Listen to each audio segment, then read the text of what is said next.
Right. Good morning, everybody. We've got the technology sorted. Before we start the meeting, can I just say welcome to Councillor Johnny McMahon, who's new to the committee.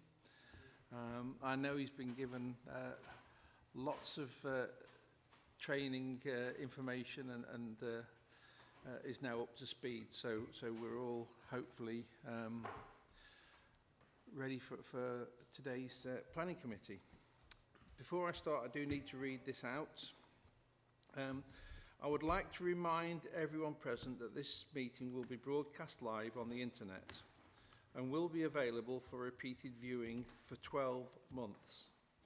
If you are seated in the room, you are deemed to be consenting to being filmed, and any contributions to the meeting will be recorded and broadcast. So we all understand that, and anyone in the public gallery, that accounts for you as well. So thank you. And that being the case, we'll now move on to the meeting itself. Have we any apologies? Good morning, Chairman. We've received apologies from Councillor Hudson and Councillor Francis. Thank you. Okay, and we'll therefore move on to... There's no other apologies from the floor? No? We'll move on, please, to item number 2. Have any members got declarations of interest in accordance with Standing Order number 16? No interests submitted.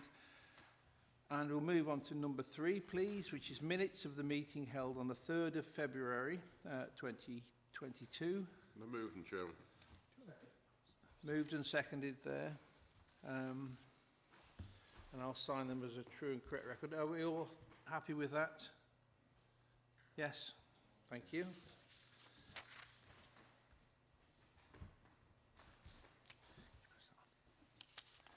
Right, and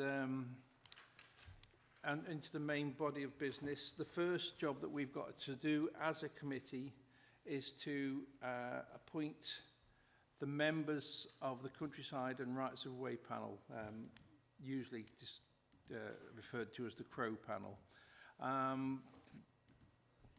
Zach, do you want to take this one? Yes, Chair. So, as you know, you back in December agreed to recommend to County Council to increase the Countryside and Rights of Way panel membership from 5 members to 7.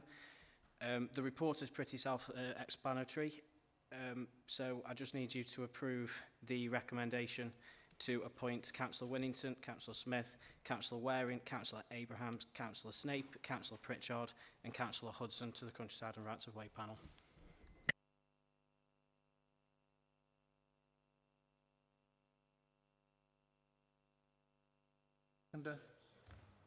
Seconded by Councillor Ashed Asfar. Are we happy with that? Okay, I see nods of approval, so we'll take that as the new Crow panel being appointed. And we'll move on now, please, to, if I can find it back to where we are again, the actual applications for permission. And we'll start with item 5A, please, which is Winston Hall Golf Course, Black Lane, Winston.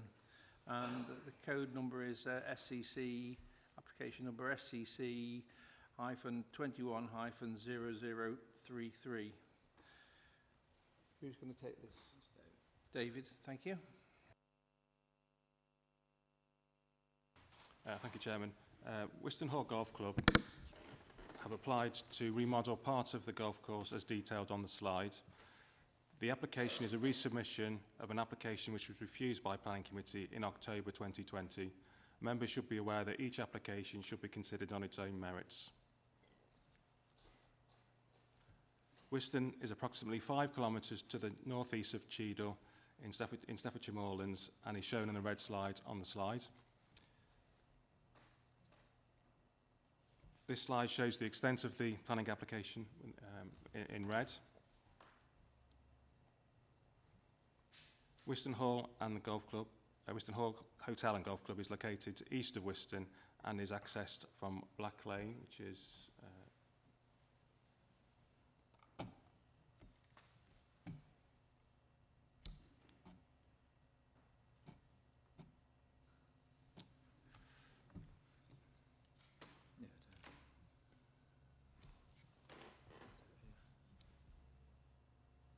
There. a bit further along. The access. Yeah, roughly there, yeah. The blue line shows the extent of the golf course. The application site is the northern 9 holes and is edged in red on the slide. The dash pink line is the former 1804 route of the Golden Low tramway, which is recognised as a non-designated heritage asset. A temporary access would be constructed off the A52, which runs along the northern boundary of the site and shown on the slide there. This section of the A52 has a 50-mile-an-hour speed limit. 2 dwellings have frontages with private drives onto the A52 on the northern side of the road near the temporary access. Public right-of-way is shown on the slide in the yellow dashed line which connects the A52 with Blakely Lane. The site is within the Churnet Valley and the Churnet Valley special site of special scientific interest is 370 metres to the northwest, and Western Eaves Triple SI is a kilometre to the southwest. The Triple SIs are shown in green on the slide.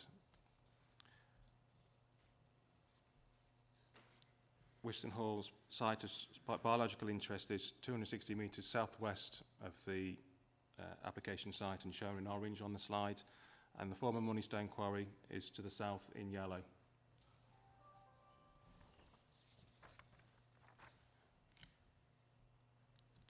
Photographs have been included on the presentation to show the golf course.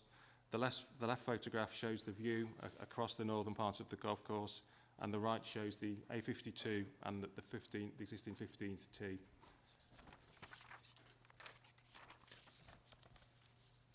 These also show the northern part of the golf course. It's not catching up on the screen. What's the next No, slide? it should be that one, more than your screen. No, sorry. It is the same one. Sorry. So these show the northern part of the golf course. Right, so we'll move it on. What are you waiting for? Oh. Just tell me to move it Just on. that one. Yeah, these show the northern side of the part of the golf course.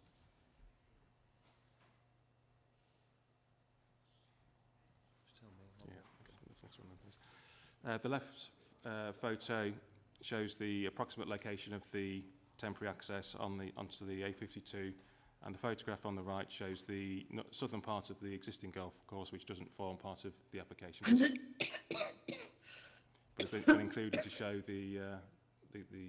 just an example of what's the environment of the southern part. If I move on to the proposal slide, the application seeks to reprofile the golf course and involves the importation of 150,000 tonnes of inert waste. The importation would take place over a 2-year period in 5 phases.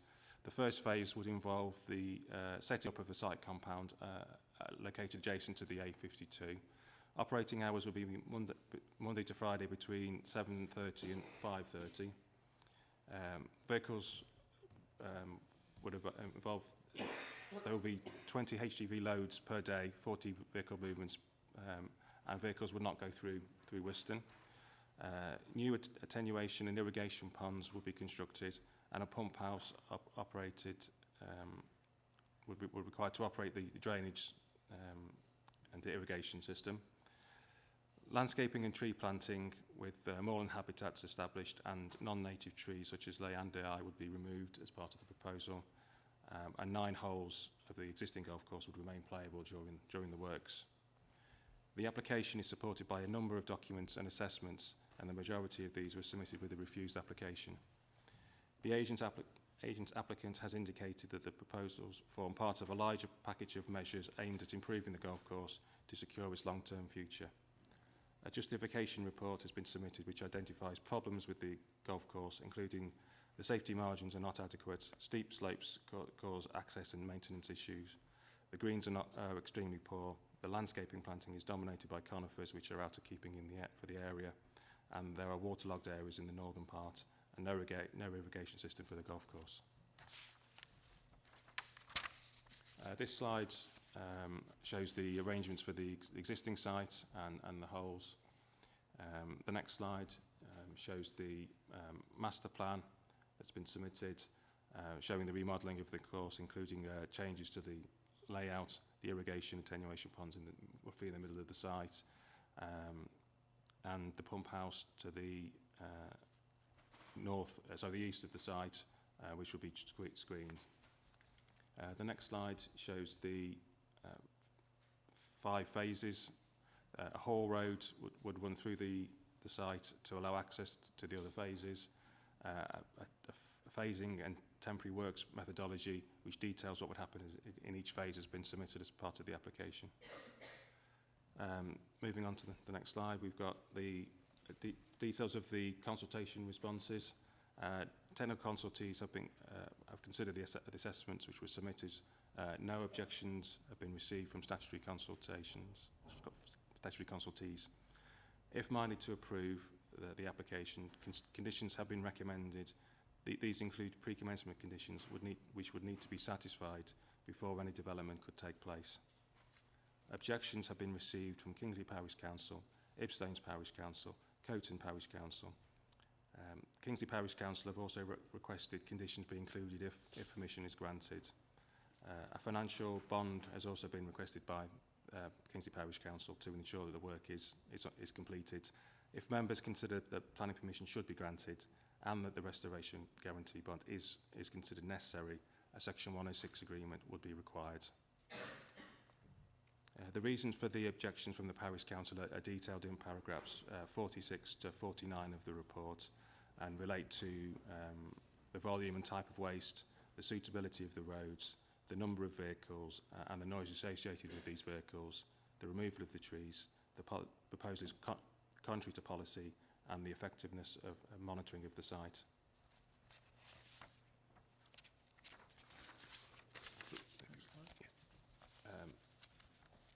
30 objections have been received, which includes an email confirming their objection, which has recently been received.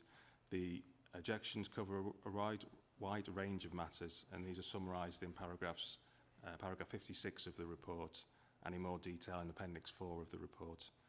The concerns include that it is a landfill in disguise, about the timescale, the monitoring of the site and the planning permission, HGV traffic, the impacts on the human rights and climate change, the risk of contaminated land, the impact on the tramway, which I mentioned earlier, adverse impacts on health and local amenity, the risk of damage to the environment, the alternatives to the import of waste should to be examined, impacts on wildlife, land ownership and the validity of the application. The application is the same as previously submitted and concerns about the management of the golf course.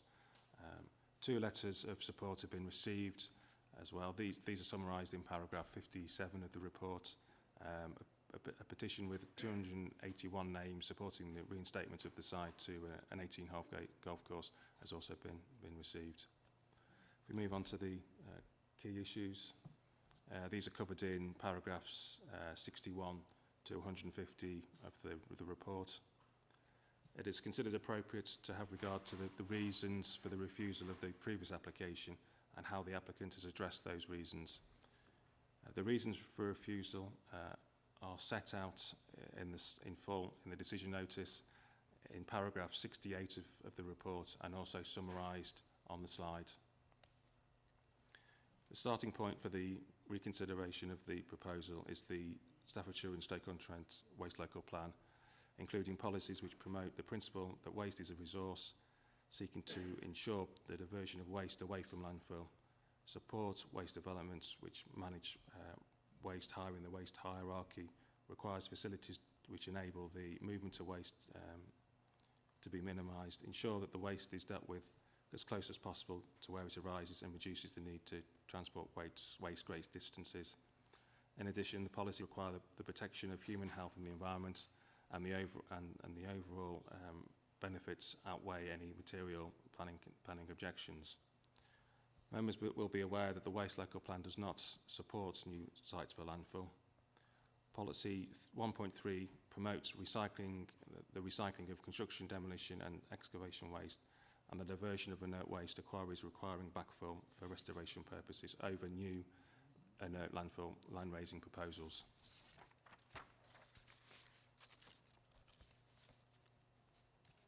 Policy 1.4 advises where inert waste is to be used, the applicant should demonstrate that the nature and extent of landscaping and screening is reasonable and necessary.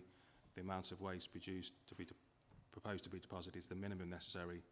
The proposal will not undermine the restoration of quarries that require inert materials for restoration purposes.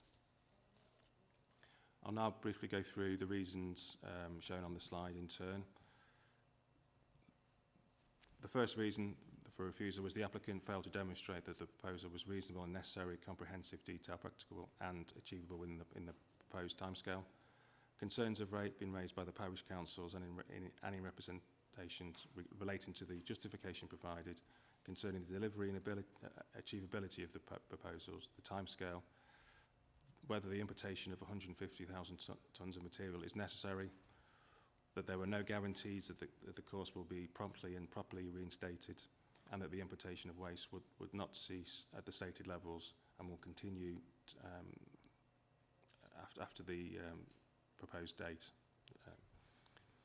The applicant has indicated that the submission sets out in detail the development and provides certainty in respect of the methods of construction, the materials to be used, the timescale, and a progressive programme of phased working and restoration. The applicant also states that the amount of material is a very small part of the total inert wastes managed by deposit for recovery or landfill in the development plan area, which is Staffordshire and Stoke-on-Trent, and would not jeopardise the restoration of any quarries. Correspondence from the Environment Agency was also submitted with the application in relation to an environmental permit which would be required. The Environment Agency have recently confirmed that a permit application has not yet been received. The justification report includes other options considered to remove the waterlogging of the golf course, including the installation of subsurface field drainage within the fairways and the creation of a series of deep ditches within the fairways. The report seeks to demonstrate that the design is appropriate and would result in the minimum amount of waste necessary. And a reduction in the amount of material would reduce the gradients, therefore decreasing the successfulness of the water drainage.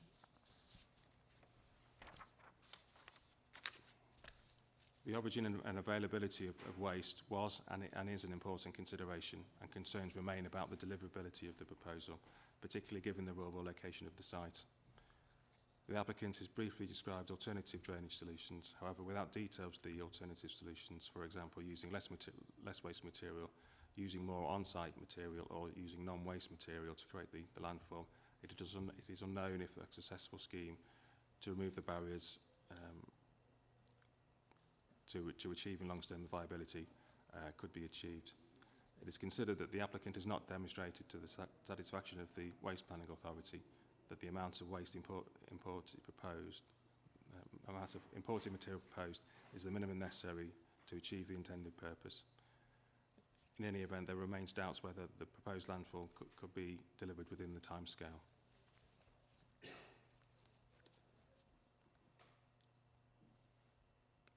Moving on to the next point, the applicant has failed to demonstrate that the unacceptable adverse impacts and the visual impacts of the operations could be satisfactorily mitigated.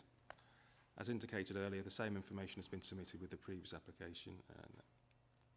For example, a noise assessment, air quality management plan, flood risk assessment have been submitted with this application. The applicant has stated that technical assessments accompanying this application demonstrates that the proposal could be undertaken without giving rise to unacceptable adverse impacts. The agent has confirmed that the applicant would be happy to accept suitably worded conditions. The County Council's Noise Engineer, Highways Development Control Team and Staffordshire Moorlands District Council Environmental Health Team have no objections and have recommended conditions to ensure measures are in place to mitigate, monitor and control the development. Guidance is included in the planning practice guidance and the planning practice framework concerning the use of conditions, and conditions when used can enhance the quality of the development and ensure the development can proceed where it is otherwise where it would have otherwise have been necessary to refuse permission by mitigating the adverse impacts.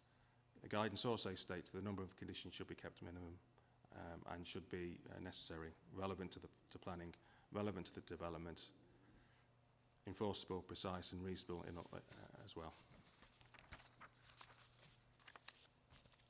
Guidance states that the conditions that are required to be discharged before development should be avoided unless there is a clear justification. Representations have also raised concerns about the adherence to the conditions, to any conditions. Information could have been submitted with this application to provide greater clarity and understanding about the potential impacts and mitigation measures. This would have reduced the need for conditions. However, there would be a cost implication associated with the provision of this information prior to the grant of any permission, which is, of course, not guaranteed. The success of the proposal would be reliant on the discharge of conditions, including pre-commencement conditions, and the conditions being adhered to and the development being completed within a 2-year period.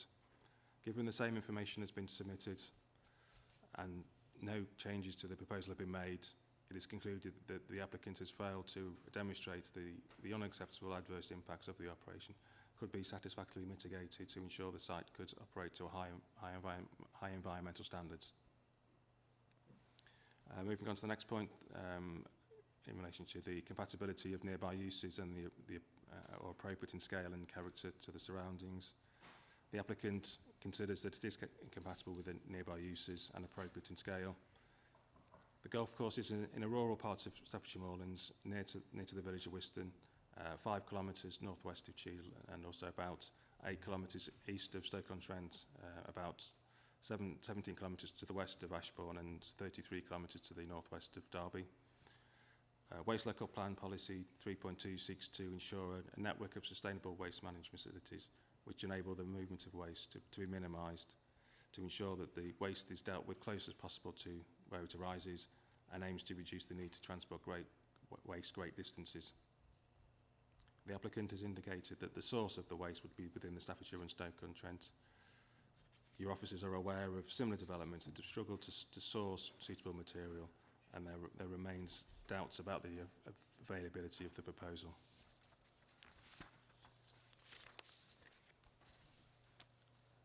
The proposals involve the import of approximately 150,000 tonnes of waste into a rural environment, with the closest major urban area approximately 18 kilometres away. It is considered that the location, the nature and scale of the proposals will not be compatible with nearby uses or appropriate in scale or character to the surroundings. Moving to the final point on the slide, the applicant contends that the benefits of the proposal to the environment, social and economic, the benefits of the proposal in environmental, social and economic terms are significant, and there are no material considerations which indicate that the permission should be refused. Based on the submitted information, the assessment of the new application against the reasons for refusal, all detailed in the report, it is reasonable to conclude that the material planning objections still outweigh any material planning benefits associated with the development, and the development does not represent sustainable development. Moving on to the recommendation, which is to refuse the application for the reasons detailed in the report in pages 47 and 48, and also shown on the slide. The applicant has failed to demonstrate that the proposal is reasonable and necessary, comprehensive, detailed, practicable and achievable within the proposed timescale. The applicant has also failed to demonstrate that any unacceptable adverse impacts of the operations on local immunity and the environment resulting from noise, dust, water pollution, traffic impacts and the visual impact could be satisfactorily mitigated. and the material planning objections outweigh any material planning benefits associated with the development.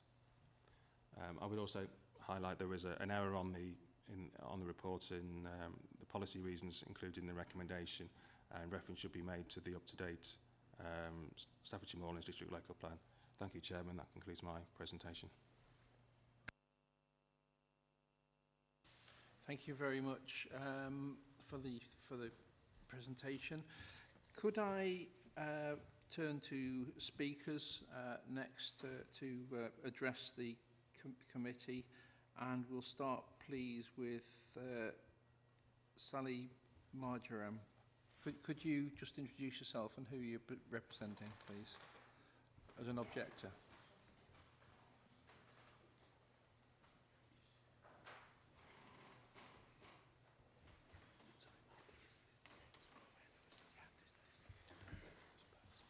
This is the cool one. I'll try and work out how to say her name.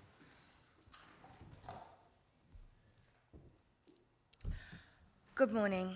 My name is Sally Marjoram and I represent the people of Winston. I live on Blakely Lane, practically opposite the golf course. Before I begin, can I please take the time to congratulate Staffordshire County Council in their development of environmental courses for the family.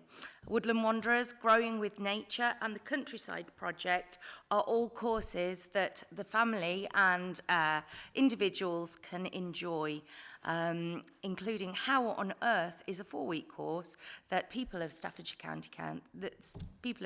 Council can enjoy and learn how to appreciate the environment.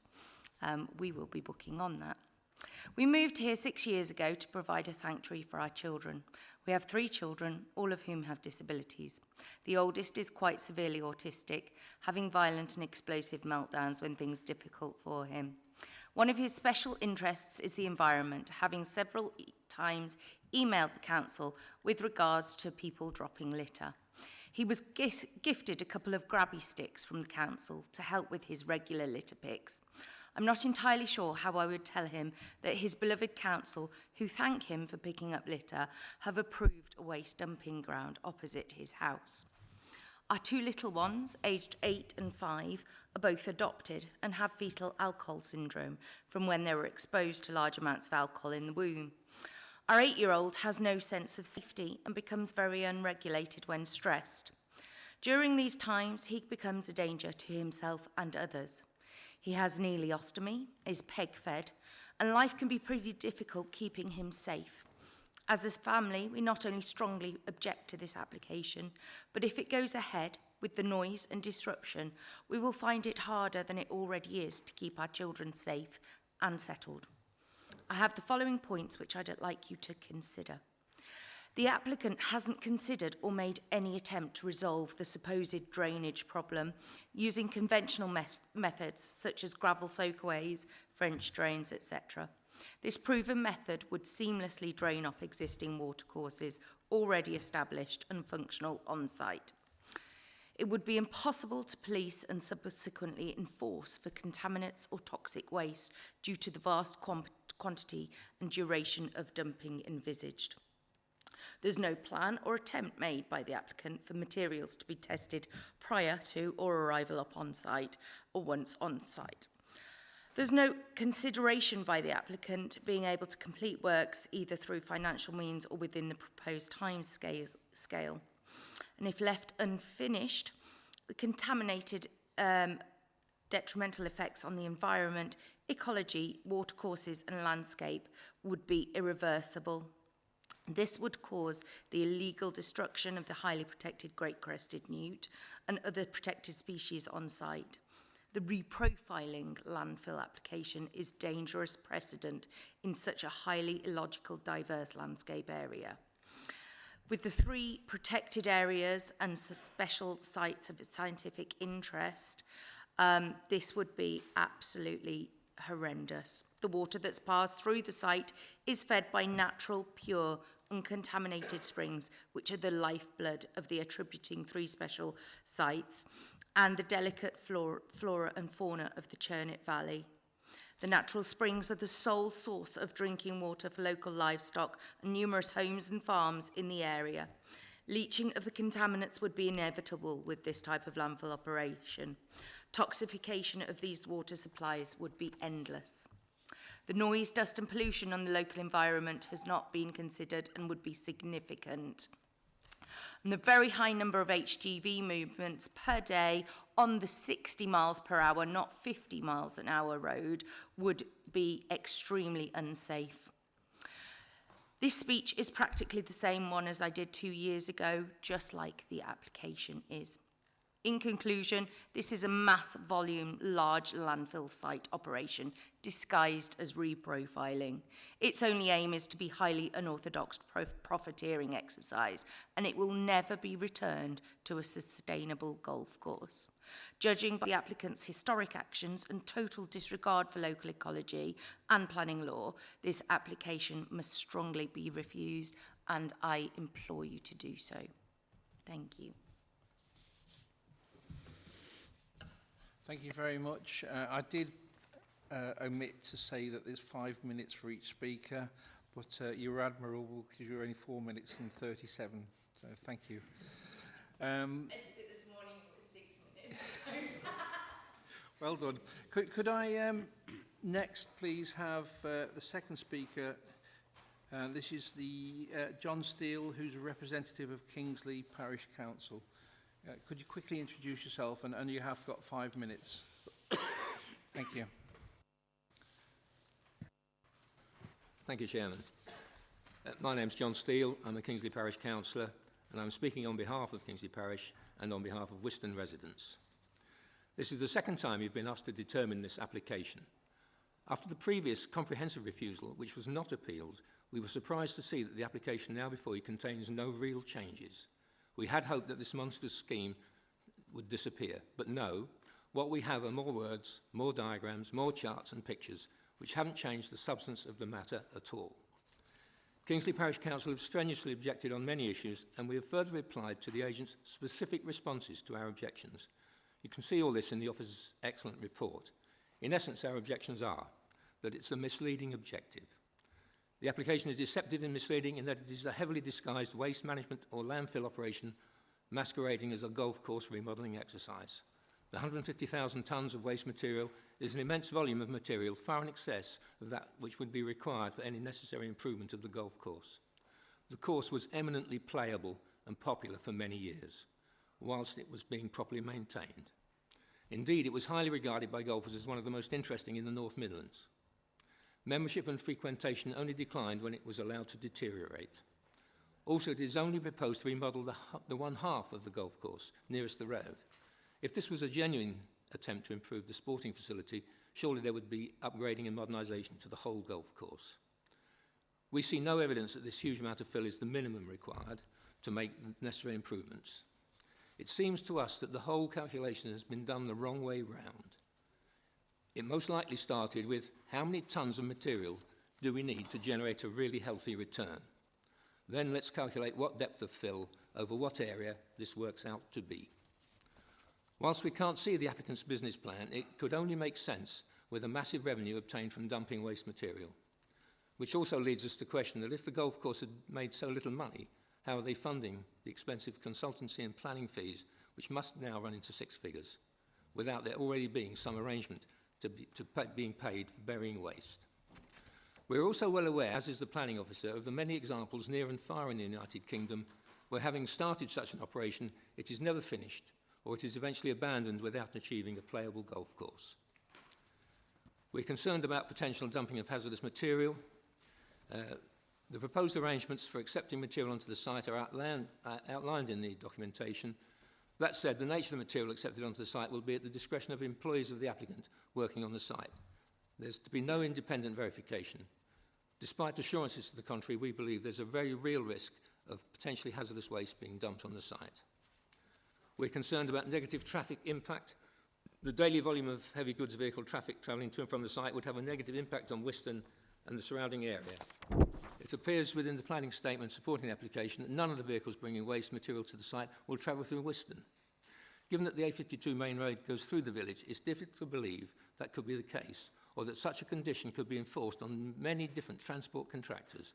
In any event, the volume of HGV traffic entering and leaving the site on a daily basis would have a negative impact on Winston and its surrounding area. Referring to the consultant's letter back to us on the 8th of April, we still say that in practical terms, it's nonsense to suggest that the site operators will be able to enforce a transport regime whereby all HGVs attending the site do so from the north. Noise pollution. The noise created by the vehicle traffic entering and leaving the site and the noise of plant and equipment working on the site will have a negative impact on Winston, even worse for people like Sally who live close by. Despite assertions from the consultants in their letter, we believe our objection on these grounds remains entirely valid. It's nonsense to suggest that the proposed operation will only have a negligible impact on those local residents, unfortunately, to live nearby. We are concerned about climate change and the fact that we start by cutting down 281 trees when many efforts are going on in our area to plant trees to combat climate change. On policy, the joint Staffordshire and Stoke-on-Trent joint waste plan running to 2026 says that any landfill operation should only be granted as a last resort. This is nonetheless, in our opinion, what the proposal is planning to be. Finally, whilst we have every hope that you will refuse this application, should it ever go to appeal, Kingsley Parish Council would ask that two conditions be added to our continuing objections. Systematic check of material being dumped by an independent authority and a financially binding contractual arrangement in the form of a bond to ensure that work was completed properly. Councillors, we find nothing in this new application which removes or moderates the robust reasons for refusal of the original in 2020. Thank you. Thank you, Mr. Steele. Could we now have the third speaker, who is a supporter, please? Chris Jarvis, would you like to come up? And again, 5 minutes for your presentation.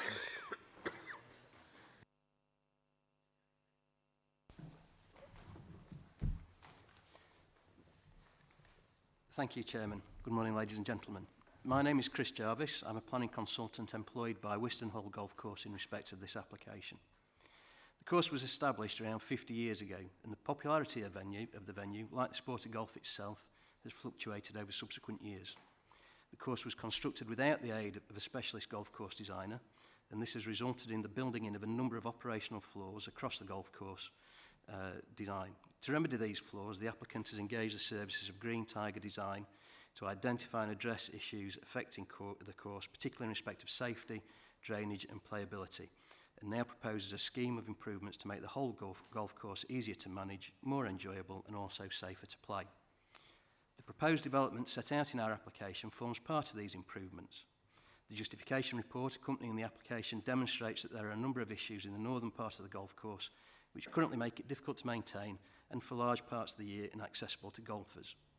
Land drainage schemes previously installed have not rectified drainage issues, and the designer has proposed a package of measures which would allow better on-site management of water, improve playability, and therefore likely secure the ongoing viability of the golf course. The application has been subject to extensive consultation by this authority. Technical consultees, including this authority's own officers dealing with traffic, landscape, ecology, and archaeology, have raised no objections. The local authority's environmental health officer has raised no objection. Natural England has raised no objection. And importantly, the Environment Agency, the statutory body with responsibility for pollution control, has raised no objection. The applicant has demonstrated in the very detailed planning application that the proposed development would not give rise to unacceptable impacts upon the environment or residential amenity, and measures would be put in place which would adequately control operations. These measures have been considered by the relevant consultees and the development found to be acceptable. However, in a similar fashion to when this proposal was first considered by the County Council, the comments of these expert technical consultees appear to have been ignored by your officers, who have instead applied much greater weight to the comments of objectors and taken these as evidence that significant harm would occur. It's a basic principle of the planning system that planning authorities can only determine the application that is put before them. Members are asked to recognise the application for what it is, not that which it may be perceived to be. The development proposed is the remodelling of a golf course, utilising only materials which the Environment Agency consider suitable for use in golf course construction. Detailed descriptions of the material to be used in the construction process and the methods by which this will be controlled are set out in the planning application. The application does not propose the operation of a landfill for non-inert waste, nor would the grant of planning permission allow that. Notwithstanding the over 600 pages of statements, assessments and drawings which accompany the application, your officers have cited experiences with other operators elsewhere in the county as evidence that the applicant has failed to provide sufficient information. Today's decision should be made based upon material planning considerations, and those experiences of permissions originally granted at the district and borough council level are not, in our opinion, material to the consideration of this application. Your officers have commented that the applicant has failed to demonstrate unacceptable adverse impacts could be satisfactorily mitigated, nor ensured the site could operate to high environmental standards. This is wholly incorrect. The applicant has demonstrated that there would not be any unacceptable adverse impacts on interests of acknowledged importance, including the local environment and amenity, and sets out in detail working practices which would ensure that these matters will be adequately protected. These have been accepted by all expert technical consultees who, I would reiterate, have raised no objection to this application. Your officers have commented that the development is incompatible with nearby uses, nor appropriate in scale and character with the surroundings. This is at odds with the comments of the County Council's landscape officer, who stated in their consultation response that Leyland cypress trees planted in the original golf course stand out as alien features in the upland fringe landscape, and that the proposal demonstrates a commitment to assimilating the modified golf course into the surrounding landscape. The proposed development anticipates the use of 150,000 tonnes of clean inert material to remodel the golf course. Approximately 5% of the over 1.5 million tonnes of this material recovered in Staffordshire every year. The applicant has letters of intent from local contractor who has the volume of material readily available to complete the works within the proposed timescales, subject to the grant of planning permission and a permit. Your planning officers recommend that the material planning objections outweigh any material planning benefits. However, it is the applicant's assertion, clearly demonstrated in the detailed application and supported by the lack of objection from expert consultees, that there are in fact no material planning objections to the proposed scheme. I would therefore respectfully request that members do not accept the recommendation of their planning officer today and instead resolve to grant planning permission subject to those conditions proposed by consultees. Thank you very much for your time, Chairman. Thank you. Before I open this up to members, there's just a couple of points I'd like to sort of have clarification or information from officers on. The first one is the petition. At the pre-meeting, there was some sort of indication as to where the petition came from. Could someone tell me where this petition originated from? And the second point, and I have declared that as sort of an interest, I've got Stafford Castle Golf Club extension in my area, and there's also, I'm aware that there's also a similar scheme at Wood Farm Golf Course in Essington. Could we just have someone just say what stage those two are, because it might have some relevance to this case. So two from me as chair, please.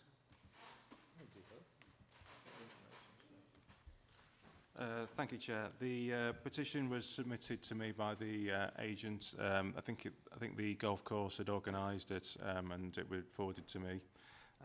You mentioned the Wood Farm Golf Course. Planning permission was granted for the importation of waste on the site, and an application has been submitted to extend the timescale for the importation. They've not been able to achieve it within the timescale that was originally applied for. And Stafford Castle? Yes, Stafford Castle is similarly. The planning permission was granted by Stafford Borough Council, and the applicant applied to amend the timescale. I think Stafford Borough Council refused the application to attend this timescale, and the applicant appealed that decision and won the appeal. So there's no end date for the site. And it hasn't finished. And it also hasn't finished. Thank you. I think that was relevant to discussion by members. You do need full information as to what planning matters happen in the rest of the county as well as these applications. Could I therefore please throw it open to members for questions, please? Tom?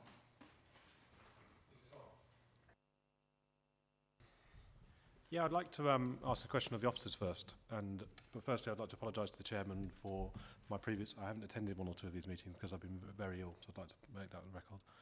Before I get to the application, I'd like to ask the petitions, how do we know their address status? Because I'm aware that with petitions, you can get people from all over the world to sign these things. Are we sure that they're just not a bunch of... How are we sure of their verification of that they're local people, residents in this area? I just think it's important to understand the petition was, as far as David will correct me if I'm wrong, but essentially just said that these are people perhaps who've played on the course, but basically want to see the 18-hole course back. At the moment, there's only 9 holes in operation, so that's essentially all they've said. They've not necessarily said they support the tipping, but they welcome the idea of an 18-hole golf course coming back. Thank you, Tom, and I'm glad that you're feeling better. Could we have Paul now, please? Paul Snape. Thank you. In his outlining his case for the golf course, Mr Jarvis basically criticised some of the comments made by our officers. Would any of the officers like to comment on the comments that Mr Jarvis made, so we know what their views on that was, or were?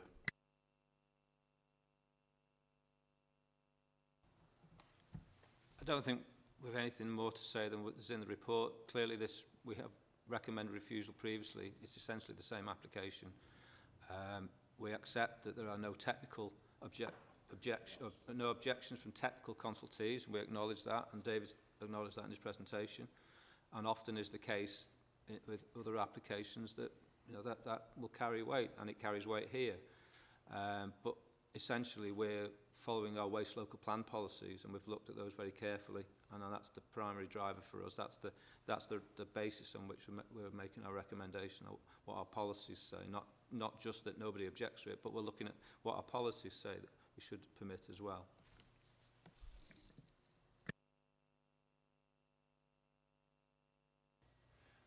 Jill Waring. Yeah, thank you, Chair. I feel a bit concerned about the landfill element of this, and I've read where there's only going to be acceptable. Well, I've heard from the consultant there's only going to be acceptable materials used. The environmental agency are happy with what's being used, but knowing what I know about Wallis Quarry in Newcastle and the horrendous conditions that the local residents are facing because of a similar thing, it might be landfill. This is, a different type of scheme, I know, but I don't trust the environmental agency with what I've seen over the last couple of years in relation to Wallis Quarry. So I would like to know, are you certain that there's no hazardous waste being used in there and nothing that would cause any problems for the local residents? Thank you. We accept Wallis Quarry's a big story in the area and for understandable reasons, but we shouldn't necessarily then tar everything with the same brush, I would say. The Environment Agency are responsible for policing the waste types going in. This proposal is for construction demolition waste, so Wallis Quarry is very different to that. It's a more traditional landfill site. This still is a landfill operation, because that's what the reason it's coming to the County Council to deal with. It's a waste management operation, hence we're determining it. Unlike the example that was mentioned earlier, Stafford Castle, that was dealt with by the borough, and in this instance we're dealing with it because of the volume of waste, but the Environment Agency will issue a permit to specify the waste types. We do it in broad terms, so in a construction demolition waste. They will be the ones that would regulate it on a day-to-day basis. Clearly, it's therefore reliant on the policing of that, and obviously it's been mentioned that there's concerns or risks with that, but that's true of any operation like this. And I know that there were issues with Stafford Castle with the wrong types of waste but I think that was picked up and dealt with.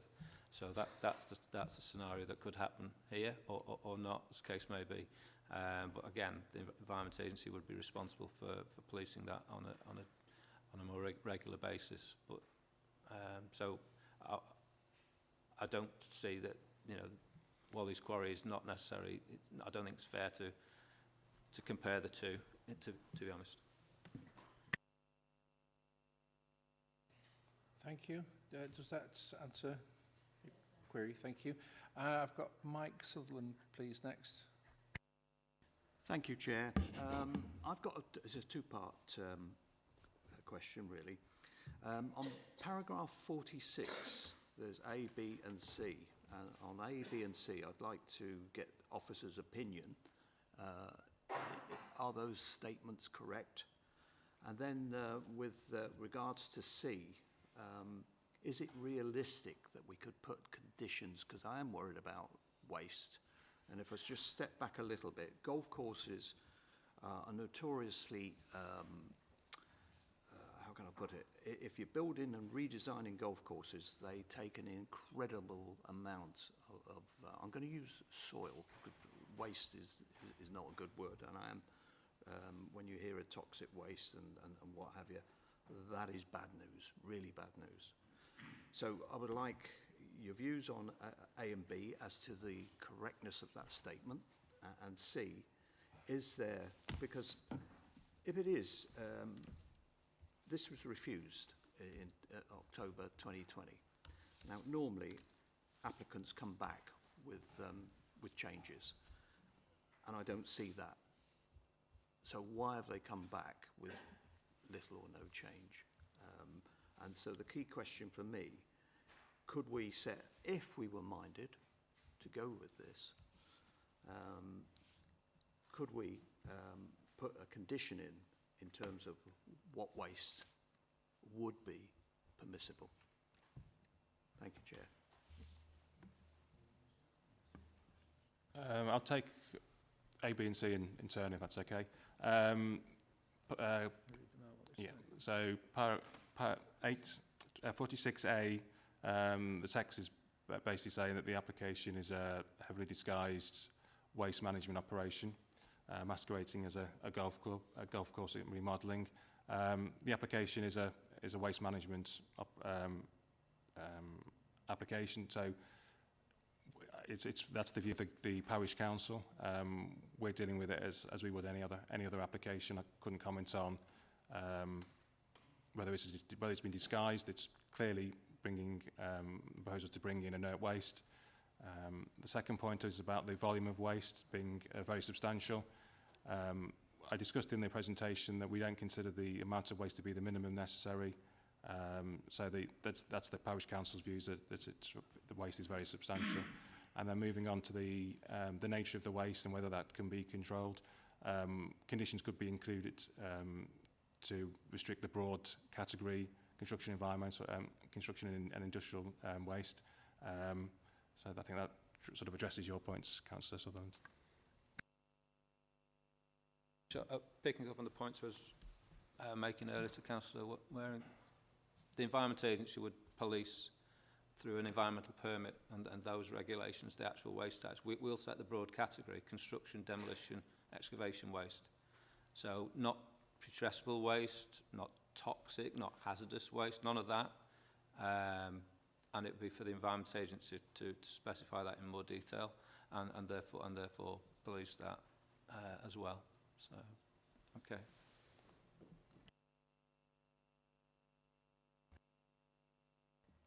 If I could just come back on that point, could that really be monitored?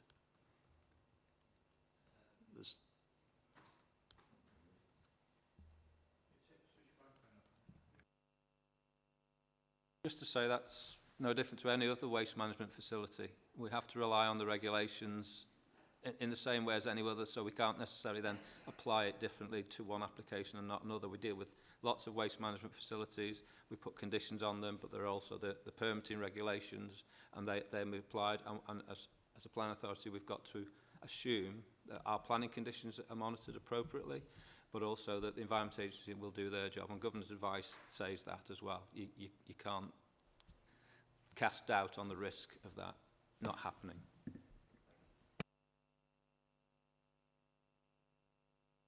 Paul, do you want to come back? Yeah, if there's nobody else to speak. Okay, sorry.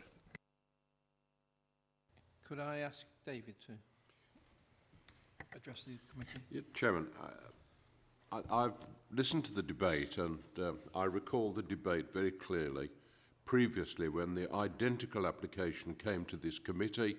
Many of you are on the committee now will have recalled the fact that we debated it at length before and turned the application down. My understanding is that this application is essentially the same as the application that was submitted previously, and so I find it personally very, very difficult to do anything other than to refuse this application. I must be absolutely honest, in 30 years of sitting on planning committees, don't ever recall an identical application coming back again to committee. There is a process by which they could previously have taken the application to appeal and to have dealt with it through the normal planning process. So I don't see that the application before us today we can do anything other than consider paragraph 68 of the report and look at Appendix 2, which gives us the details of the reasons why we should refuse. It's very clear, it's well spelt out, and I think that it is pretty well identical to the application that we've seen before. And so my feeling would be that I'm somewhat surprised at the way the application has come back to us. Thank you, Chairman. David, have you a proposition? Sorry, I move refusal. Paul? Having sat on the previous one, I agree with everything David has just said, the Vice Chair of the committee. And I'll go with officer's recommendation, basically that we should refuse it. The applicant failed to demonstrate the proposal is reasonable and necessary, comprehensive, detailed, practical and achievable within the proposed timescale. And that's my, plus also the reasons that are on the board there. They are my reasons why I think the matter, while I will second it, while the matter should be refused. So we had a proposal and a seconder with the reasons attached as stated by the officers. Could we have a vote on it, please? Those in favour of refusal, please show. And that's obviously unanimous. So, Tom, you agreed, didn't you? Yeah, okay. So a unanimous decision there. And we'll obviously go with the officer's recommendation on that one. Okay.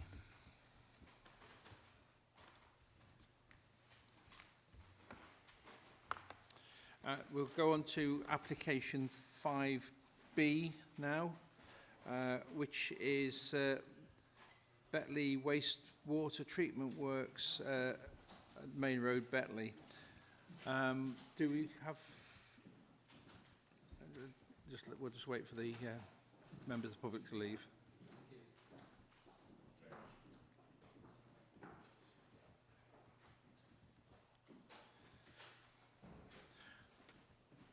Okay. Who's going to take this one? David again, please. Thank you, Chairman. This application is to widen the existing access, the construction of two passing places along the access track, the removal of a section of hedgerow, and there was the potential for a horse chestnut tree to be removed. This has a tree preservation order. Members should be aware that the applicant has confirmed the following investigations that the horse chestnut tree would be retained. The proposals would allow heavy goods vehicles required as part of permitted development works to improve the site.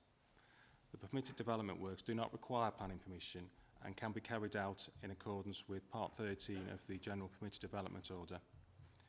A separate application has been submitted for three kiosks at the treatment works and the temporary use of an alternative access at Betley Court Farm. This application was determined on the 24th of May. Moving on to the general location. Betley is located approximately 9 kilometres of Newcastle-under-Lyme and 7 kilometres of Crewe within the North Staffordshire green belt. The site is shown in red on the slide. This slide shows the existing treatment works shown in blue and the access in red. The operational wastewater treatment works is located in a rural agricultural area. The site is located on the main road, the A531. A field is also accessed using this track, which is just there. The nearest residential properties to the existing access are located to the south and east of the site, and Betley Village Hall is located to the north. So we have Betley Village Hall there, and the nearest properties around the entrance there. Betley Mere Triple SI and Betley Meres and Moss's Phase 1 Ramsar site is located to the east of the site. West of the site.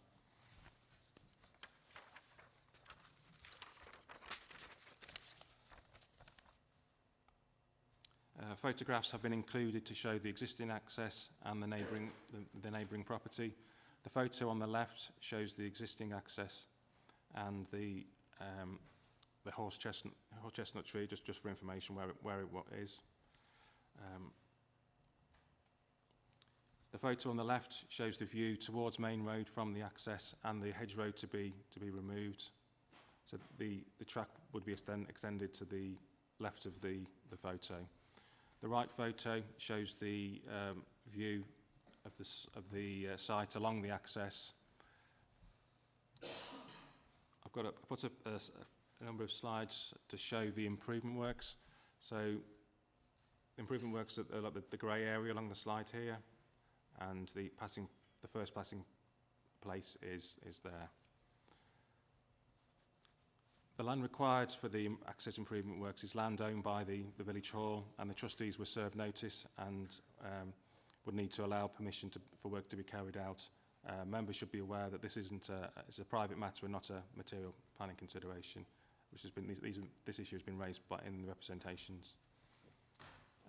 The track and passing bays would be constructed from stone to match the existing surfacing, which was shown in the previous photo. And the first 5 metres adjacent to the highway would be tarmacked. That's the area shown in black on the slide there. The track has been designed to safeguard and retain all trees adjacent to the track. The applicant has explained that the initial delivery route proposed for all the deliveries in association with the permitted development works were via Betley Court Farm. However, the landowner has not agreed to this. The existing access cannot be used in its current state, its current condition, as some of the plants and machinery are larger than the regular maintenance vehicles that currently use the track. I've got another photo which again shows the widening of the access track in grey, and also the final passing place. The applicant has submitted a plan showing the replacement hedgerow along the access track and adjacent to the junction. So as you can see, the green there is the replacement hedgerow. No objections have been raised by any technical consultee as reported in paragraphs 25 to 40 of the report. 9 representations have been received. The concerns raised are summarised in paragraphs 42 of the report and considered in the observation section. Concerns were raised in relation to the horse chestnut as well, as I mentioned. This tree will not be removed, and therefore these concerns are no longer a material planning consideration. Paragraphs 45 to 85 of the report covers the key considerations, and I'll go through the main issues now. Policy 3.1 of the Waste Local Plan supports proposals that will be compatible with the nearby uses and appropriate in scale to the surroundings. It is considered that the proposal is justified as part of enhancements to the existing wastewater treatment works. As indicated earlier, the site is in the Greenbelt. Greenbelt policy seeks to ensure that consideration is given to the impact of the development on the Greenbelt. It is considered, given the nature, scale and size of the proposal, that they would not harm the openness of the greenbelt and therefore do not represent inappropriate development. Policies in the Waste Local Plan seek to ensure that development is of high quality, appropriate to the surroundings and respects and integrates with the character and the appearance of the locality, whilst protecting the environmental quality, and the proposals will be supported providing they do not give rise to any harmful impacts. The access track and passing bays will be similar in character and appearance to the existing. All trees adjacent to the development would be retained, and a section of the hedgerow would be removed and also replaced. Newcastle Borough Council Landscape Officer has stated that it's positive news that the horse chestnut will be retained, and the information submitted demonstrates that there will be no damage to any of the other adjacent trees. The County Council's Environmental Advice Team have no objections. A condition has been included to ensure that the horse chestnut tree would not be removed. Local representations have raised highway concerns.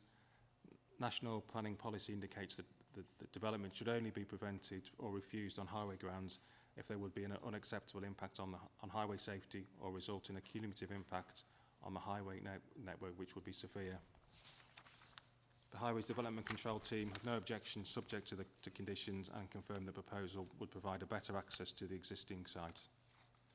Other matters raised by representations are addressed in paragraphs 79 to 86 of the report. Concerns have been raised that fly tipping or parking could take place in the passing bays, and the passing bays and gates should be relocated. The applicant has confirmed or indicated that the bays and the gates have been located to ensure that the vehicles do not reverse along the access track or onto the main roads, and that gates can be opened without having to park on the road itself. Any material that is fly tipped would be the responsibility of the landowner to remove. A resident has also commented that finding a suitable access to the wastewater treatment works and the permitted development works indicates that the site is no longer fit for purpose, and it would be better to find a new location rather than enlarge the existing the wastewater works. As indicated earlier, the application relates to changes to the existing access. The waste planning authority is required to consider each application on its individual merits. It is concluded that the proposed works accord with the development plan and represent sustainable development. The recommendation is to permit subject to the conditions and the informatives listed on page 88 to 90 of the report. Thank you, Chairman. That concludes my presentation. Thank you very much. We'll move on to speaker number 1, who is down as an objector. This is Angela Drakakis-Smith. Drakakis-Smith. Apologies for my pronunciation. Angela, are you with us?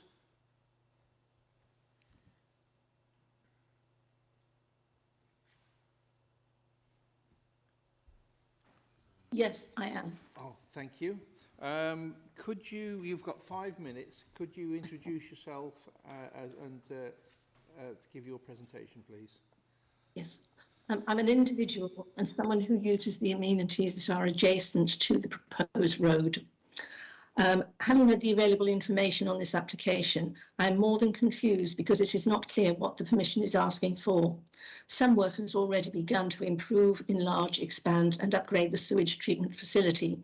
The development also promises expansion in preparation for future development of the urban area, as one document stated. The number of objections received would depend on which document is being read. However, without agreement regarding the road, this development, whatever it is, would be problematic. The cart has already been placed before the horse. The application for an alternative road to this site is being presented here today, but what is the Planning Commission for? A new access road, the widening of an existing road, an improved visibility display? Is it to accommodate an increase in traffic to the sewage works to support larger vehicles? Will this road be temporary or permanent route to the plant? Who knows? Where will the land come from? A field from the children's play area, the village hall car park? I am told that this is yet to be decided. Considering this is a full application, the above seem far from certain. At the moment, it is anyone's guess what this committee is being asked to determine or what the development is intending to deliver. Many reports have been submitted.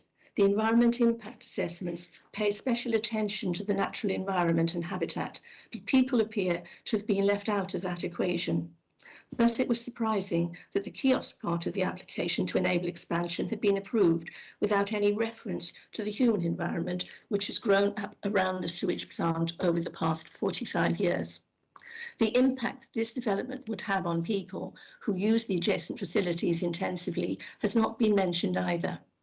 This application arose because the farmer claimed that the tenants of his holiday cottages would be negatively impacted by nuisance. This road is already on the boundary of the children's play area, the car park, the bowling club pavilion and the green. If approved, this plan will place the road even closer to those facilities. Even more people will be affected by noise, dust and odour. It is promised that the vehicles will be larger and the traffic volume will increase.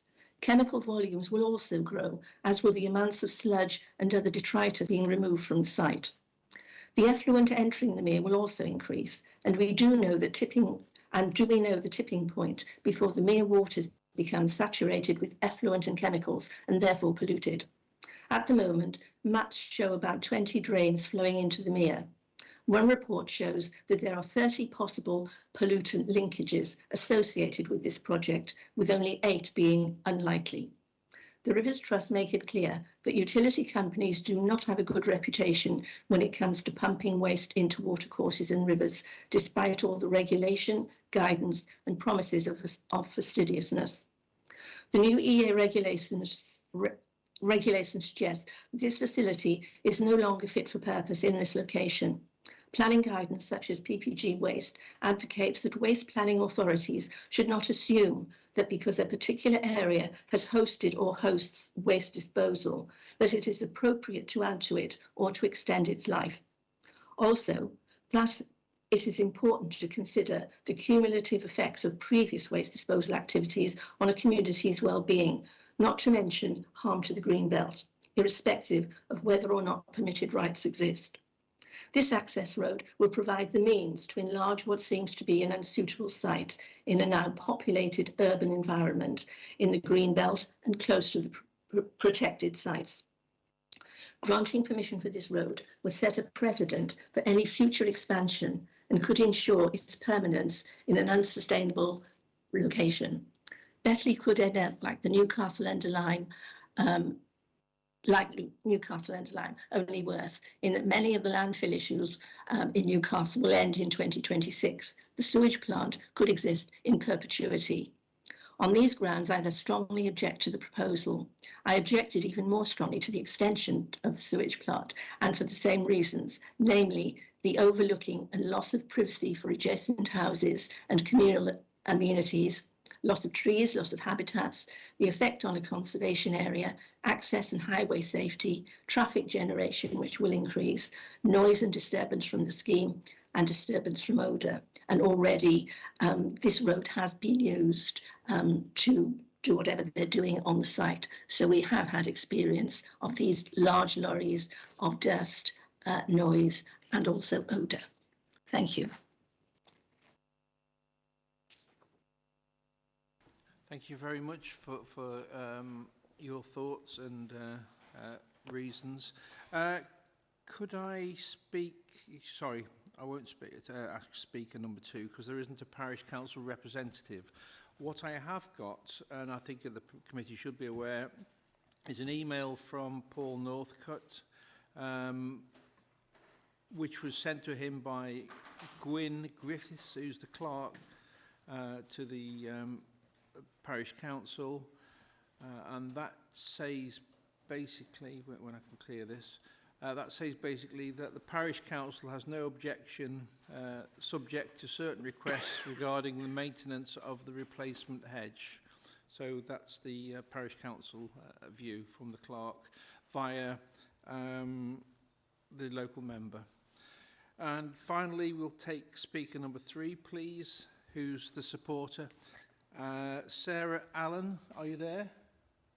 Yes, good morning. Could you introduce yourself and please 5 minutes for your presentation? Thank you. Thank you. I'm Sarah Allen. I am a senior planner from United Utilities. As a statutory undertaker, United Utilities are afforded certain permitted development rights as set out in the Town and Country Planning General Permitted Development Order, Part 13. This allows construction of plant and machinery within operational land up to 15 metres in height. What it does not allow is the construction of buildings over 29 metres cubed. Therefore, the improvement works at Betley required a planning application for 3 control kiosks, with the remaining works falling within our existing site boundary and being classed as permitted development. Works to improve the existing access track were not included in the original planning application for the control kiosks. At this time, we had agreed an access via Betley Court Farm. This access was intended to be used for the delivery of the kiosks as well as for the construction traffic for the permitted development works. Unfortunately, circumstances changed and UU were no longer permitted to use the Betley Court Farm access for all of their deliveries to build the works. This application was therefore withdrawn once it was confirmed that this route was no longer viable.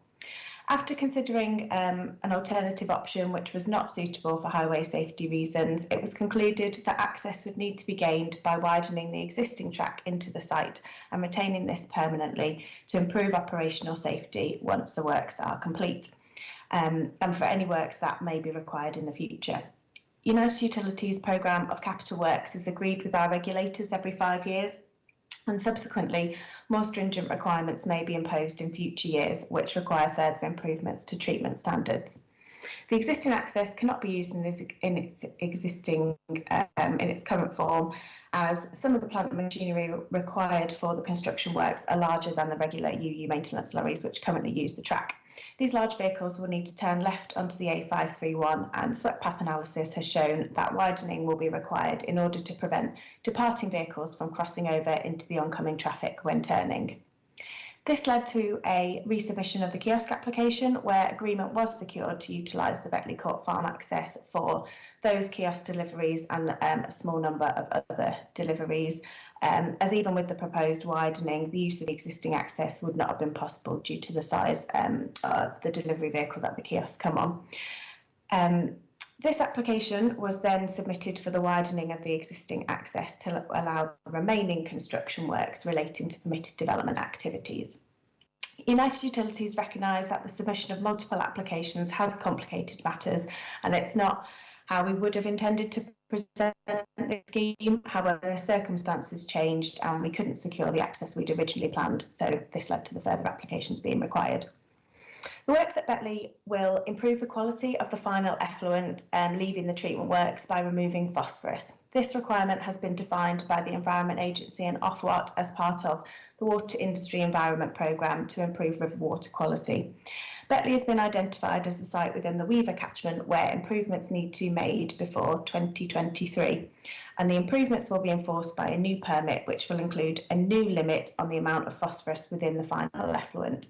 The existing equipment on site is unable to remove phosphorus to the required limit, and therefore chemical dosing is required to achieve these new limits in the permit.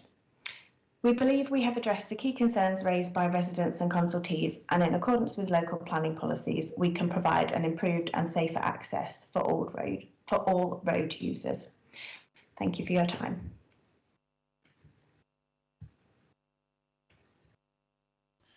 Thank you very much. Could I, before we throw it open to comments from the committee, just Angela Drakakis-Smith did say that she wanted to know what the remit of the planning application was in front of us. Could I just ask an officer just to clarify what we are talking about today? Yep, this is a plan application to improve an access to an existing wastewater treatment works. The improvements are required to allow, as you've just heard, United Utilities to carry out improvements to the works that they can do under permitted development rights. So they don't need planning permission for that. What they have had is a separate planning permission dealt with by officers under the delegation scheme for 2 kiosks. They're essentially boxes that house pumps and things like that. They're classed as buildings up to sort of a certain scale. We've dealt with those under permitted dealt with those under the delegation because we didn't get objection to those, and it's a and that permission has already gone through. This, to be honest, came about in terms of coming to committee, possibly not the sort of thing committee might normally deal with, simply because it's an access improvement, because of the proposal to remove the tree, which is got a tree preservation order on it, and it's obviously close to the village hall and was particularly sensitive. And so a lot of work has gone on by United Utilities to address concerns about the tree, and those investigations, supported by Newcastle Borough's tree officer, has shown that the tree now no longer needs to be removed. But nonetheless, the application is here before committee to consider the access improvements. I think Dr. Dukrakis-Smith has got concerns about the development expanding. The proposals that are under permitted development rights are within the existing boundary of the existing wastewater treatment works, and the access that leads to that is what we're dealing with today. Thank you for the clarification. We'll throw it open to committee, and I've got Richard Cox first, please.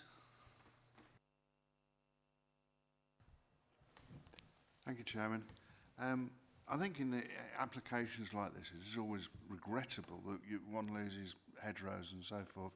But I see through the papers and the presentation that we've before us that clearly intense works need to be carried out on this site to make it improve and worthy of its purpose. I think we have to acknowledge the growing population, etc., and the demand on these places are greater if we are having to obviously deal with our waterworks and sewages. So it is always regrettable, obviously, but if we need to be able to do something to do it, I'm pleased that there's a protection of the chestnut in that sense. It's regrettable about the hedge, but I see no reason for a refusal. Do I take that as a proposal? I'm happy to propose that that we recommend the officer's recommendation and approve.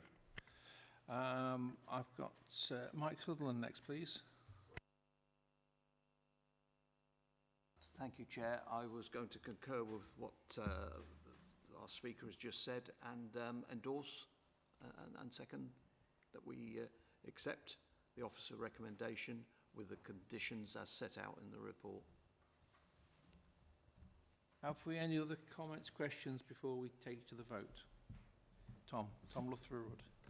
Yeah, Chairman, I'd just like to ask about the restriction hours of the works that we're planning to do. I don't like the idea of, in general, I don't like this sort of application, but like Councillor Cox, I accept that there is no alternative, especially in an area like this where development is begun by national government to we're intending to Newcastle change it dramatically.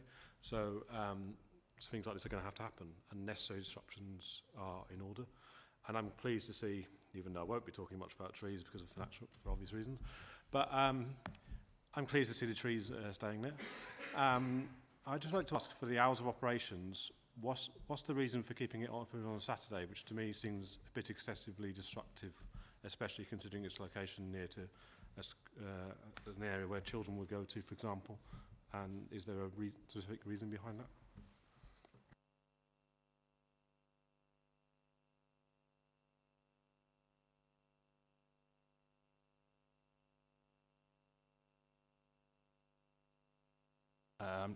Thank you for the comments. I'm just going to check the report. I think that the hours of being put in the report were recommended by the Environmental Health Officer, but I just thought I will just check if that's okay.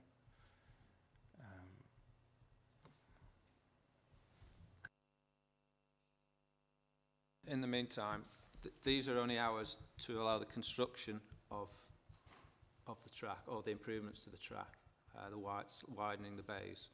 I think it's 8 till 1 on a Saturday. I don't think that's particularly unreasonable.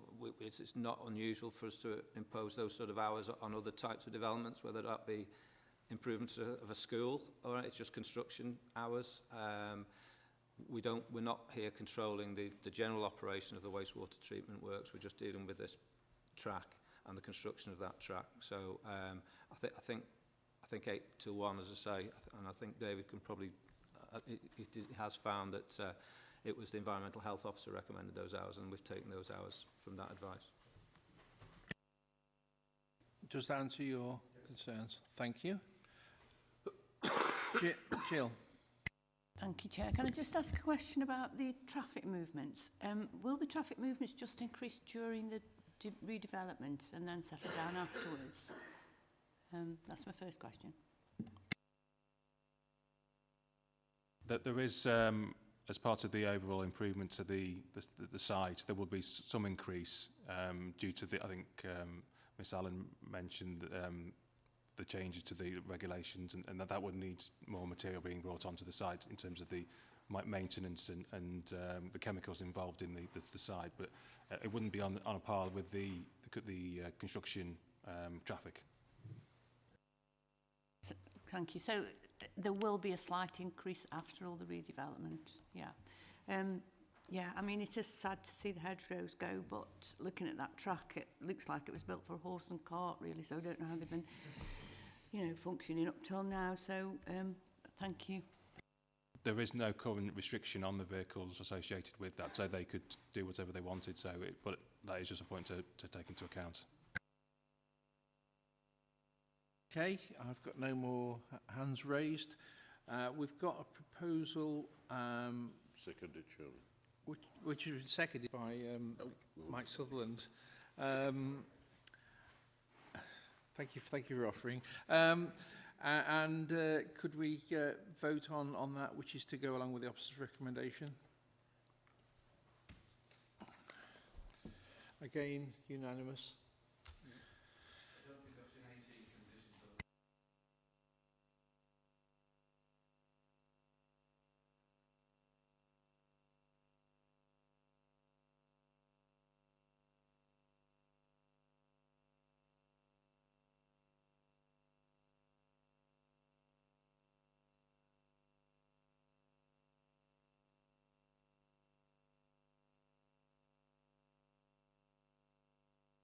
Move on to item 6, please, which is the Planning Policy and Development Control Team Annual Report. I would suggest that we have 5 minutes break, a comfort break, and then come back to that. Is that going to cause a problem? Okay, 5 minutes, so we'll just go out.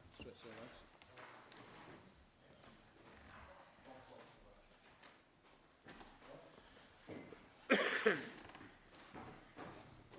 all right? Coughing a bit there? Coughing a bit. It's almost clear, but I've just got the last little niggles.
So we're moving on now to item number 6. This is the Planning and Policy Control Team Annual Report, and I think Mike's giving it. Yeah. Please. Chairman. Thank you, Chairman. Okay, so this is my annual report. Looks at policy making, development control, and a little bit of a update on staffing and caseload, just to give members an idea of what's happening in the team. From a policy making point of view, we've got adopted minerals and waste plans. We produce an annual monitoring report to look at the effectiveness of those plans, the policies therein, looking at things like mineral production, reserves that we might need to plan for and the like. And our monitoring report confirms that this is our 17th annual monitoring report, and we've concluded there's no immediate need to update our minerals or waste plans. But I would add that work on reviewing our plans is currently on hold as we have insufficient staff to commit to it full time, but also because the government is taking a fresh look at its planning reforms that members may well be aware of. Moving on to development control, Appendix 2 to the report shows that we're performing well in terms of speed and quality of our development control decisions, and you can see from the slide there, which is Appendix 2, that we determined 18 major mineral waste applications in the period, in the 12 months, on time or with agreed extensions of time. We had no appeals, and then in terms of local targets, we have our non-major developments. We had 6 out of 6 determined on time or within extensions, and 1 major on time or with an agreed extension of time. And at the bottom there, just so members are aware, we currently have a target of 80% of decisions by officers under delegated powers, and you can see there that 72% of the decisions were made by officers in that 12-month period. Appendix 3 to the report looks back to compare last year with the previous 2 years, just to give a sense of where we are.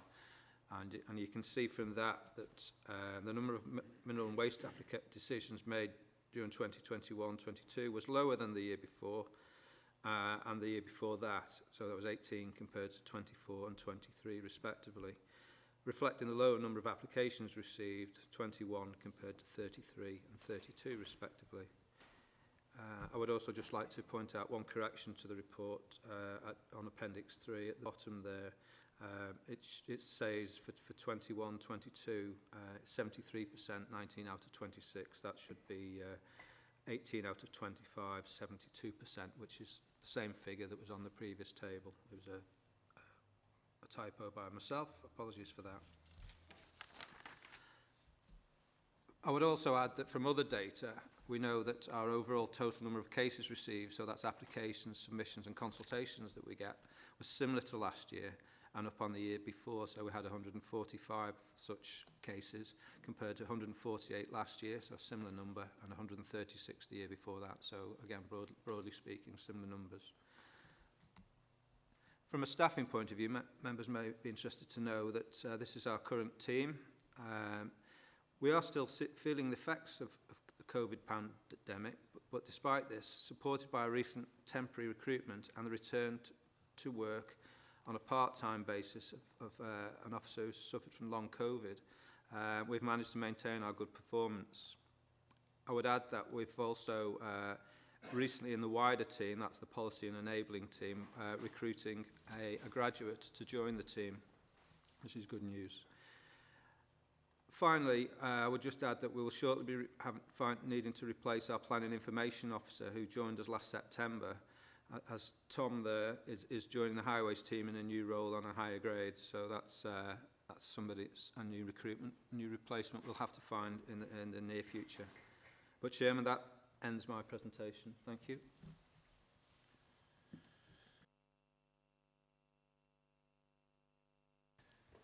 Questions from the Paul? It's quite a simple question. Do we have enough staff and enough resources to run the department properly and safely?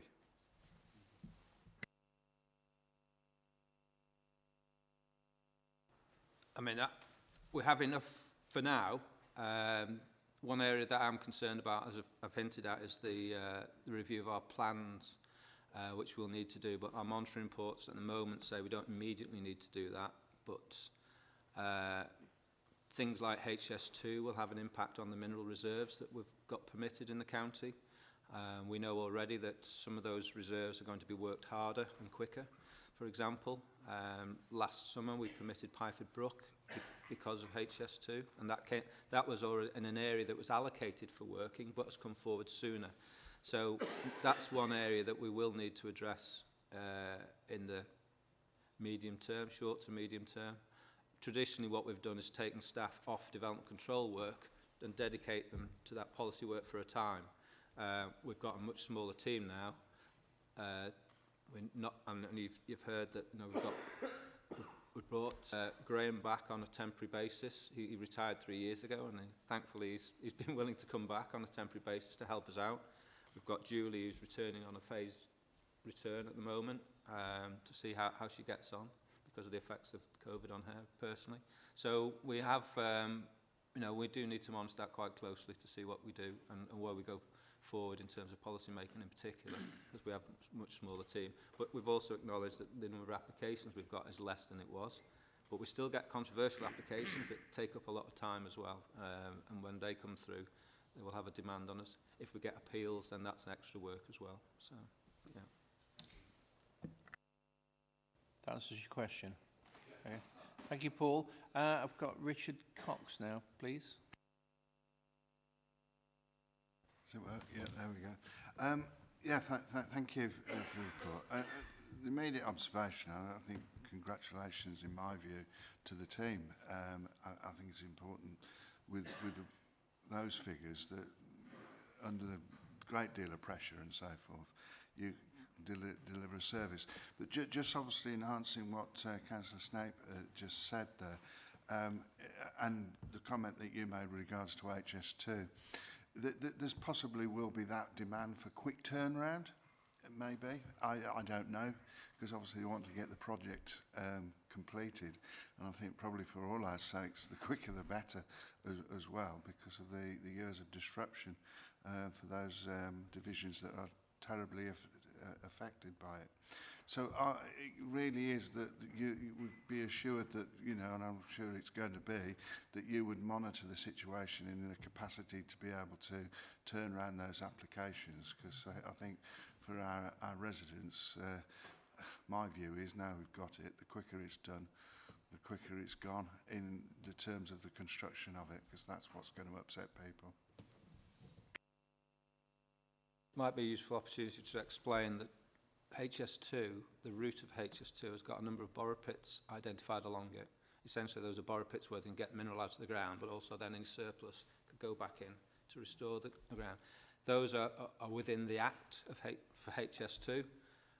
We'll have dealings with essentially the details related to those. The principle's already there, it's in the Act. Those are the sources. We'll be dealing with details, and there is a timetable for that. They will be in the pipeline. We'll expect to have sort of pre-application discussions about those, but essentially we won't be dealing with those determined in principle whether they're there, but we'll be dealing with the details. So obviously we'll need to be geared up for that in the same way that Highways Department are getting geared up for all the works that are associated with HS2. So we'll need to be ready for that. But yeah, it's a good point you make.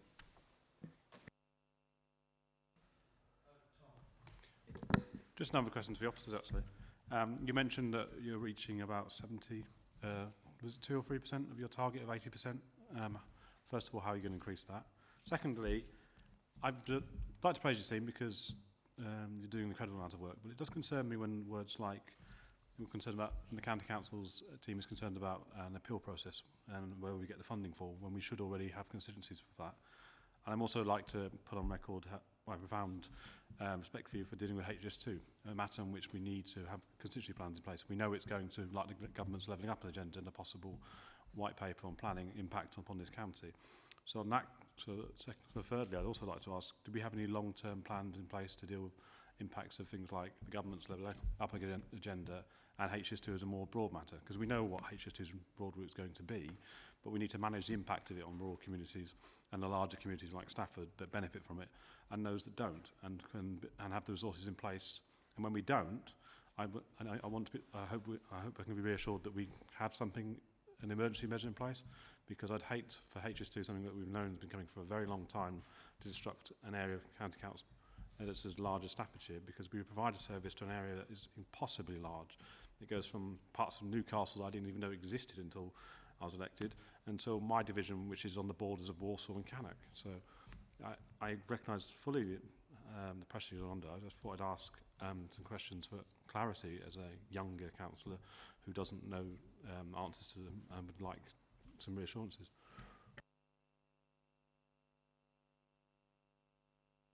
Well, pick up, I think there was a number of points there, I'm not sure I got them all, but the 72% that was mentioned is simply a matter of that's the number of applications we've dealt with by officers under the delegation scheme.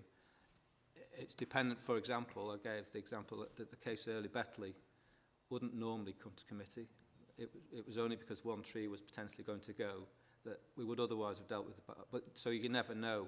If we get more than 4 objections, for example, to an application, it has to come to committee. If we've got a technical or an objection from the district or whatever, the scheme is set out there. That just happens to be the number this year. Normally we're around at about 80%, sometimes a little bit higher, but it's all down to the nature of the applications we get and the objections and what have you that determines whether they come to committee. Because of a lot of the applications we deal with actually relate to existing sites, and it's just a change to those sites, and therefore it's appropriate for officers to deal with quite a lot of the applications, but not always. In terms of HS2, the point you make is obviously we've known it's coming, been coming for a long time, and it's sort of round the corner, or just on the edge of the county already, isn't it? So phase 2A and what have you, say borough pits along the route. Our role from a mineral and waste planning authority will be to do only with those borough pits. There are lots of other areas the county council is involved in, economic strategies and spin-offs from HS2 and the like, or public rights of way or highways that other parts of the county council deal with. But our role here is dealing with those borough pits. I would imagine a lot of the submissions we get we will deal with under delegated powers. We have updated our delegated powers so we can do that, so we can turn them around quickly. There is a timetable to that. And I say they're already in the act, those borough pits. There are other spin-offs. So say we've dealt with other quarries that are wanted to expand production to feed into HS2 because there's going to be a massive demand for concrete and the like. And we've dealt with those applications, and some of those have come to committee already. So I hope that's answered most of the questions. Just a final point from me on the HS2 conundrum. The Act itself, has been mentioned, has sort of sub parts to it, which mean that applications to the boroughs, to the districts and to the county almost have to be rubber stamped, because HS2 itself in the Act, has a lot of the detail has been passed by its very nature. So it's good that you're taking an interest in it, and I think as time goes on, it'll move on from members in Lichfield and possibly sort of Cannock taking an interest as it moves forwards, and I'm finding it now in Stafford. As it moves through the county, the workload will get greater, and you're quite right. And I think another thing is when we do have training opportunities, it's probably one of the things we need to just sort of look at and take a bit more detail on. David? Chairman, only a quick point. I suffer with my division because I'm the sort of first point where HS2 comes in. So whatever I've got now, you're about to get. I think the difficulty is not the planning permission. It's the abuse of the planning permission. My postbag is full of breaches of conditions, hours of working, problems with wagons going down narrow lanes and all sorts of difficulties. And I think those are what members are going to have to face up to, which won't come to this committee. Thank you, Chairman. Okay. I'm going to move on. Oh, before I move on, Johnny. Given what David's just said, it does beg the question about the resource that Debbie has in order to because I hear what you say about the about the delegated decisions. But given the abuse of the permissions that David highlights, it does beg the question of the resource of being able to police this, for want of a better word, properly, and whether that resource is there and what resource Debbie has got. Yeah, you'll hear a report on that in the next item. So that's a good opportunity to raise that one there, if you could suggest. Yeah. So, Jill? Thank you, Chair. I just want to say it seems a very positive report, and I just want to thank the officers for the good job that they're doing. I think we're in good hands. Thank you. That's an important one. Thank you. Right, we're moving on now to exclusion of the public, and I move that the public be excluded from the meeting for the following items of business, which involve the likely disclosure of exempt information as defined in the paragraphs of Part 1 of Schedule 12A, brackets as amended, of the Local Government Act 1972, indicated below. Okay, I'll just wait.